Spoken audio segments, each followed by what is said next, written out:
It's patch notes time again for the end of the year holiday update. It's generally a pretty big one, maybe second only to the Black Friday one that we just went through. This year looks like it's not going to disappoint. The highlights, I would say, are an advent calendar, arena battles, a double tier 8 battleship campaign, and lots of new winter season content, including Yoshino. For starters though, let's cover some of the free stuff that you guys can pick up over this season. There is a free holiday gift set. It sounds like you can collect from the 19th till January 2nd.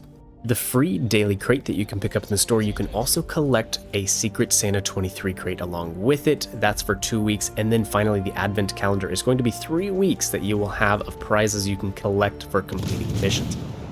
And the final prize for the advent calendar is a free Santa guise with red shell tracers.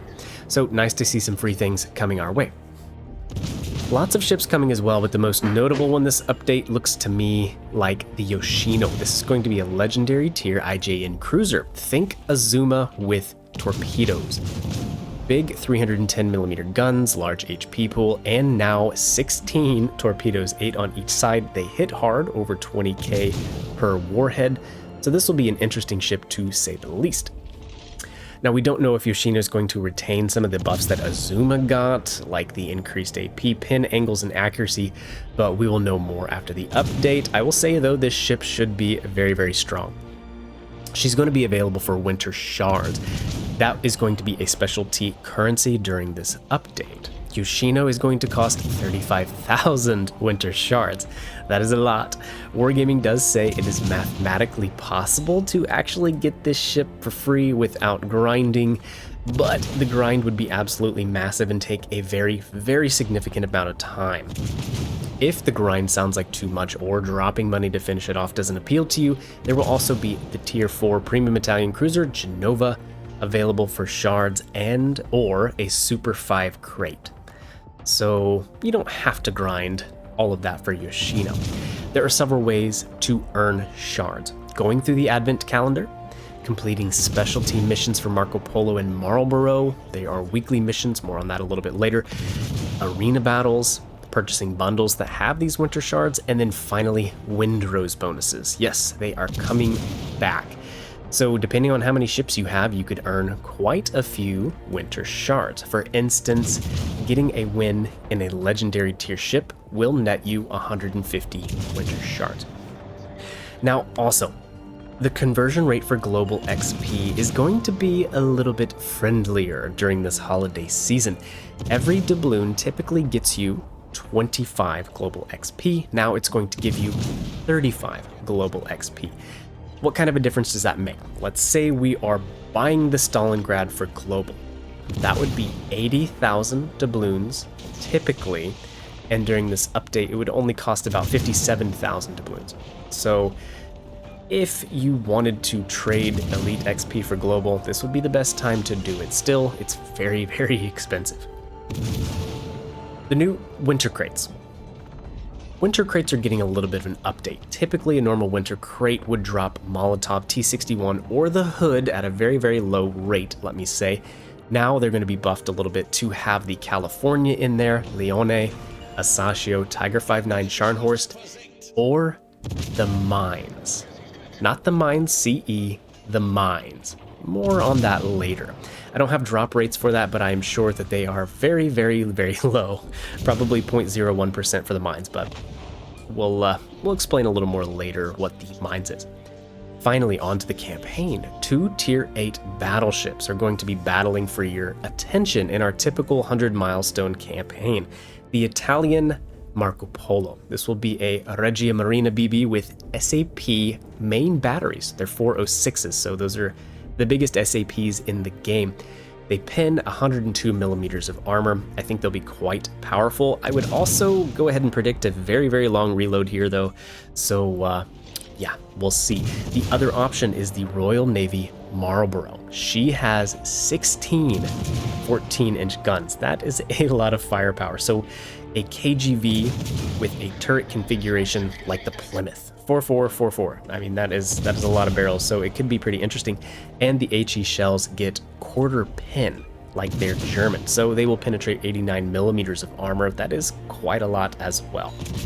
Both sound like very interesting battleships, but I can't help but be a little more excited for the Marco Polo. It looks like a giant Julio Cesare, and finally a high-tier BB with SAP main round guns. So that looks pretty interesting. Now, we have seen campaigns like this before. Friesland or Loyang, USS Black or USS Independence. You're going to face a choice at the end of the campaign which one you would like to get with your normal Admiralty backing, 2,500 doubloons like normal, or the other one will be available for 17,500 doubloons. So you're only going to get one with your Admiralty backing, the other one you would have to purchase outright.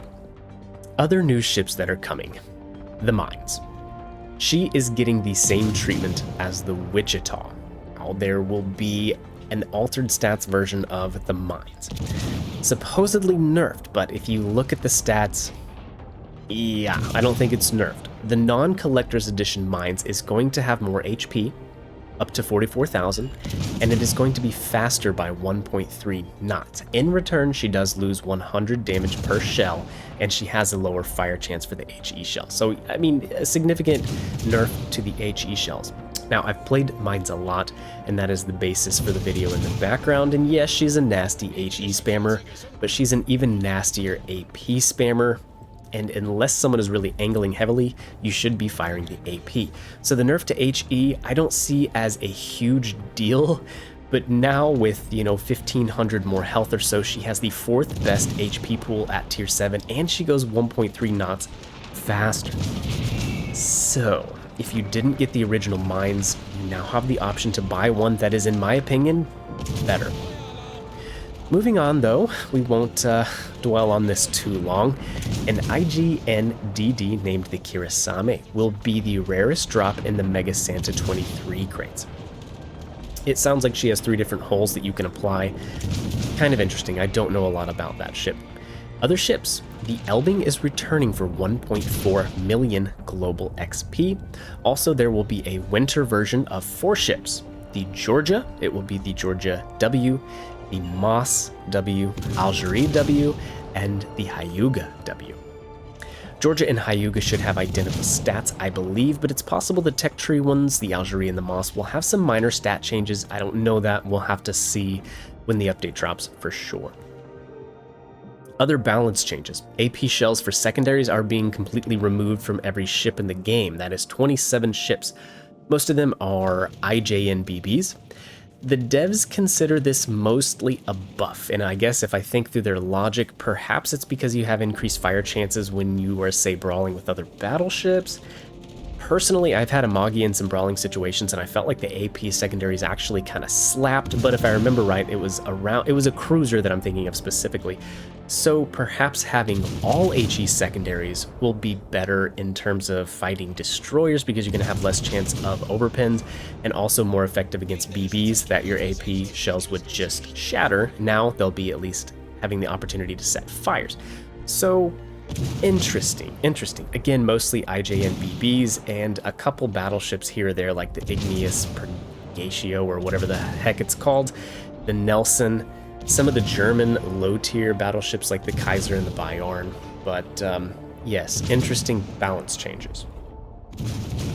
Scrolling through, the only other notable things that I really saw that I would care is there will be new hints for new captains in WoW's Legends. I think that's interesting, that's cool. I would be curious to see what they are. In the new beginner series videos that I've been doing, I actually went back through and started a whole new playthrough, and there are tons of hints to get a new captain going, so I'm curious what they expounded upon, what they added. I might have to start a new account and go find out again for myself. Finally, Xbox players, there will be 4K 60 for the Series X. So I guess I didn't realize we didn't have 60 FPS before, but we will have it now. The only caveat is you have to turn ray tracing off. So I might do some testing back and forth to see which one looks better, but I'm pretty sure I'm going to want that buttery smooth 60 FPS. And again, I thought I already had that, but I guess not. Anyways, that is the long and the short of it. Let me know what you're most excited about in the comment section down below. Are you going to be a Marco Polo player or a Marlborough player? I look forward to hearing from you guys. It looks like a pretty cool update overall. Please hit the like button, that would help this video out a lot. And be sure to subscribe for future content so you don't miss any updates, news, or ship reviews. And with that, I'll catch you in the next video. See ya.